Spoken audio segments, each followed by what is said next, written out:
morning. Yan. At saan man tayong sulok ng mundo naroroon ay sana tayo iligtas sa anumang kapahamakan at karamdaman.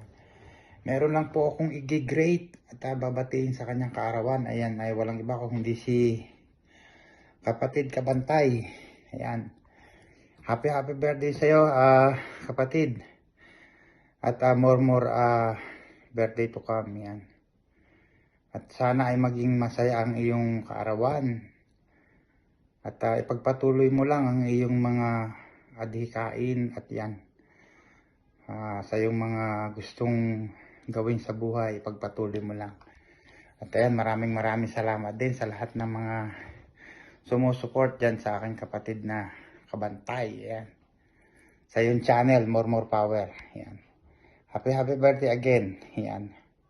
More blessing to come. Ayan. Maraming salamat. Yan sa inyong lahat, sa inyong pag-support kay Kabantay. Happy birthday again, Kabantay. Thank you. Hello, Kabsat Kabantay. Birthday mo pala. Sorry hindi ako nakasupport kanina dun sa birthday JLS mo. Gawa nung busy kasi ako eh. Ganun pa man, binabati kita ng happy birthday, Kabsat. At sana, wish ko na sana ay lagi kang pagpalain ng Panginoon.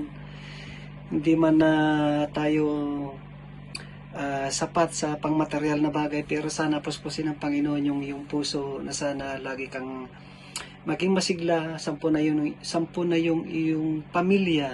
Yan. At lagi sana kayong ligtas sa lahat ng uri ng kapahamakan at karamdaman at manatiling ng malusog sa pang-araw-araw na pamumuhay. Yan, Kabsat Kabantay, maraming salamat sa pagiging ikaw at napakabuti mong tao at napakababa ng kalooban. Yan, napupulo lang si Waululo dahil sa iyo. Yan, happy birthday ulit, Kabsat Kabantay, at lagi kang mag-iingat at laging magdarasal palagi para sa iyong kaligtasan at ng iyong pamilya. At maraming salamat sa lahat ng pagiging mabuti mo sa team at sa lahat ng mga kaibigan natin sa YT. Yan, at maraming salamat ulit at happy birthday, Kabsat. Pagpalain ka ng Panginoon. Mabuhay ka.